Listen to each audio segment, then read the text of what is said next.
Africa is tearing apart. In 2025, scientists watched in real time as the ground in Ethiopia cracked open fissures wide enough to swallow roads and rattle villages. This story is unfolding beneath people's feet right now in one of the hottest, harshest landscapes on Earth. And what's driving it? A hidden force deep beneath the crust, pulsing upward like a heartbeat. Its jolts recorded in seismic data collected just this year. If you've ever wondered what it looks like when a continent begins to split, this is it. To understand, we need to go to East Africa. Welcome to Unrevealed Secrets. This is the Afar region, a landscape that feels almost otherworldly. Temperatures here soar above 115 degrees Fahrenheit or 45 degrees Celsius. The ground shimmers with heat and vast salt flats stretch endlessly to the horizon. In the distance, volcanoes dominate the skyline, some active, others long silent but scarred by ancient eruptions. And then there is Erda Ele, a lava lake that has burned for decades in the heart of Afar, one of only a few like it anywhere on Earth. Its surface never rests. Crusts of rock form and tear apart. It is beautiful and terrifying at the same time. Few places on Earth bring us this close to the living core of the planet. Yet, despite its harshness, this land has shaped us. Fossils of Australopithecus afarenus, our ancient relatives, were found around here. The famous skeleton Lucy was unearthed in this very ground. In a sense, Afar is both the birthplace of humanity and the stage for Earth's next geological act. Geologists call this place a triple junction, where three tectonic plates meet: the African, the Somali, and the Arabian. It's a collision of boundaries, three puzzle pieces pulling apart at once. Beneath the surface, rising heat from the mantle weakens the crust, while old fractures give it places to split. Together, they've created one of the most unstable regions on the planet. Think of it like a wooden table that's already been scratched and scored. Press hard enough, and it will split exactly along those old weaknesses.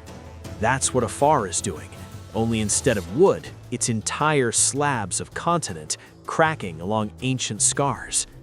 The region is a living laboratory where we can watch in real time how continents begin to rupture. But how does this process actually work? What forces are tugging, stretching, and breaking Africa apart? The secret lies in plate tectonics, the giant slabs of Earth's crust that rest on a softer layer beneath. They drift only centimeters each year, about as fast as your fingernails grow. But over millions of years, that slow motion reshapes continents.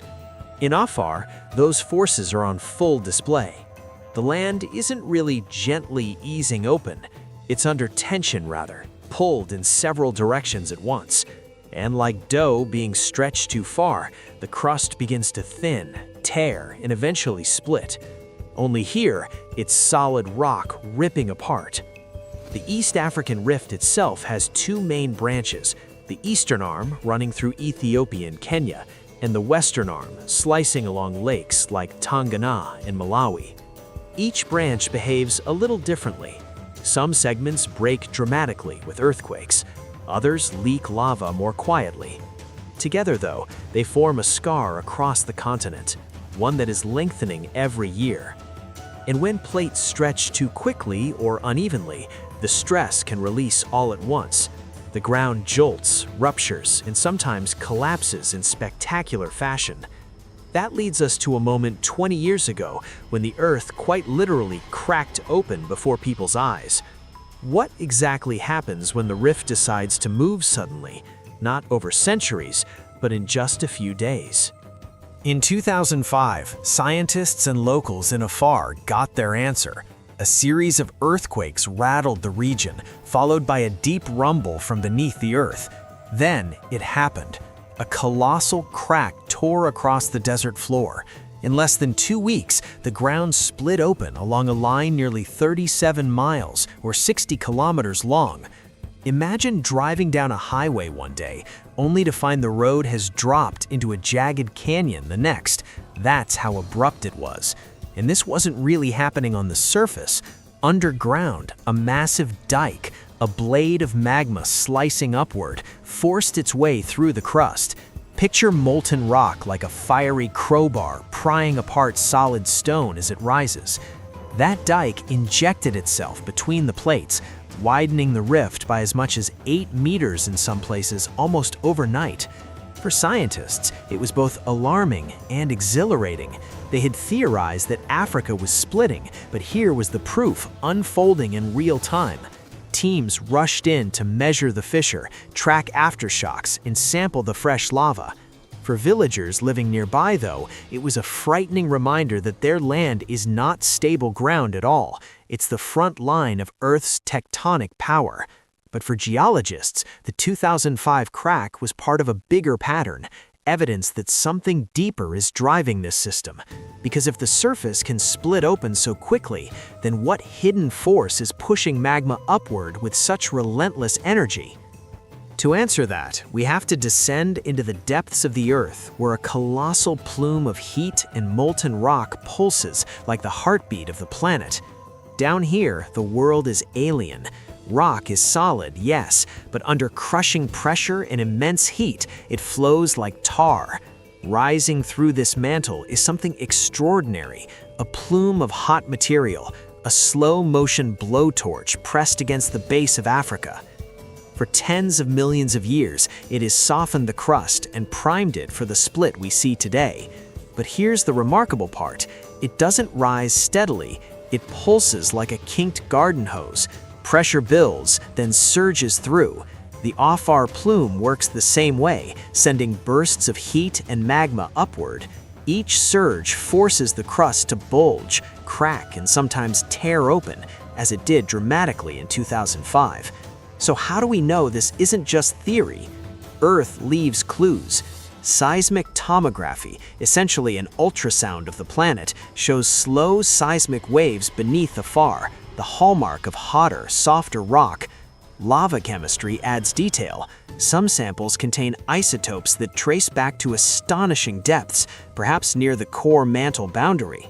That means it's connected to Earth's deepest reservoirs, and even satellites can see the pulse. GPS stations measure the land drifting apart by millimeters each year. Some areas rise, others sink, as though the surface itself is breathing. Put it all together, and the message is clear. The Afar region is the visible edge of a deep-living underground engine reshaping a continent. But deep plumes and seismic scans can feel abstract. What about the things we can actually see? The volcanoes, the fissures, the trembling ground beneath our feet. What does all this look like on the surface? In Afar, the signs are everywhere. Volcanoes rise from the desert floor, some belching steam, others lying quiet but draped in fresh black lava that flowed only decades or centuries ago. Each cone, each crater, each lava field is a marker of the plume's heartbeat breaking through. Then there are the rocks themselves. Geologists collect shards of cooled lava, pumice, and volcanic ash. Inside are minerals that act like time capsules, recording the pressure, temperature, and depth where the magma formed. Analyzing them is like reading the diary of the Earth's interior, evidence that matches what seismic scans suggest below. The ground is restless too. Networks of seismometers pick up hundreds of tiny earthquakes each year. Most are too small for people to notice, but together they reveal the constant cracking and shifting of the crust. And then there's the slow reshaping of the land. GPS receivers bolted into bedrock show the rift widening by millimeters every year. It doesn't sound like much, about the speed your fingernails grow, but scaled up over centuries, it's enough to split valleys, tilt lakes, and reshape entire landscapes. Even satellite images show Afar as sagging downward, as though the ground is being pried apart from below. All of these clues tell the same story. The pulses rising from the deep mantle are leaving fingerprints at the surface. Volcanoes mark the exits, rocks hold the recipes, and earthquakes whisper the stress building below. But if the land keeps stretching, if valleys keep sinking, what happens when the cracks finally reach the ocean? At some point, the land in Afar will drop low enough for water to rush in. The timeline, that's the tricky part. Some models suggest it could happen within tens of thousands of years, others say hundreds of thousands. In geological terms, though, that's the blink of an eye. And if the 2005 crack taught us anything, it's that the process doesn't always move slowly. Sometimes change comes in sudden leaps. We've seen this kind of transformation before. The Atlantic Ocean itself began as a rift, much like a far when South America pulled away from Africa. What was once dry land fractured, dropped, and then flooded, becoming the ocean we know today. So, a far may be offering us a rare window into the birth of an ocean. One day, future maps might show a blue gulf where today there is desert, reshaping trade routes, ecosystems, and even climate. It may sound distant, but Africa's rift is a chapter in Earth's ongoing story, a story that connects continents, climates, and ultimately, us. So why does this matter beyond Africa? Because the forces tearing it afar don't stop at national borders, they ripple outward. When rifts move, they generate earthquakes that can devastate nearby communities. When volcanoes erupt, they throw ash and gases into the atmosphere, disrupting air travel and even shifting global climate. A single large eruption in East Africa could cool the planet for months. And then there's the human side. Millions of people live along this rift system. Their farmland, homes, and water supplies depend on stable ground that is anything but stable. When a crack opens across a road or a village, it is a direct threat to daily life. But there are opportunities hidden in the danger. Rift zones are rich in geothermal energy, a clean and powerful resource drawn directly from Earth's heat. Understanding how the rift works could help countries across East Africa tap into that energy safely. But as much as Africa's rift may feel unique, it's really one chapter in a much bigger book. Earth is splitting in other places too, right now. Take Iceland. There, the mid-Atlantic ridge runs right across the island, where the North American and Eurasian plates are drifting apart. You can actually walk through rift valleys in Thingvellir National Park, 1 foot on each continent.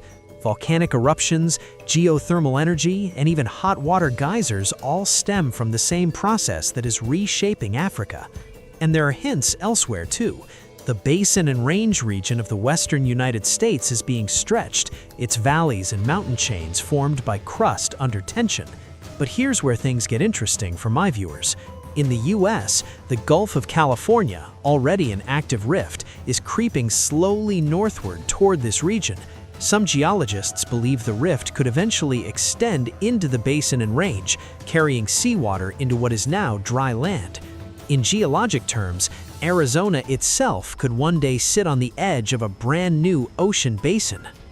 Seen this way, Africa's rift isn't an isolated curiosity. It's part of a cycle that has shaped our planet for billions of years.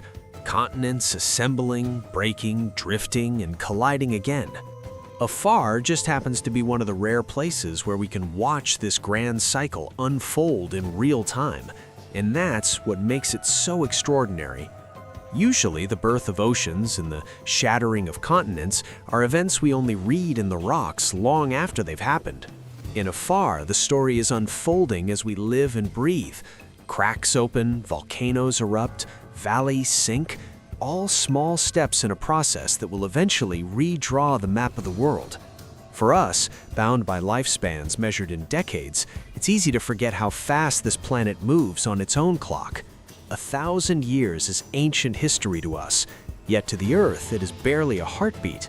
We will never see the day Africa finally splits, or the new ocean that will flood its deserts, but knowing it is happening gives us perspective. It reminds us that our lives are brief, fragile flashes set against deep time. And yet for this moment, we are witnesses to Earth in motion, sometimes slow and silent, sometimes in sudden, spectacular bursts. One of those bursts left a mystery behind. On the shores of Tonga, a massive boulder sits high on a cliff, too heavy for humans to move, too far inland to be simply washed ashore. So what force was powerful enough to throw it there? Find out in this video.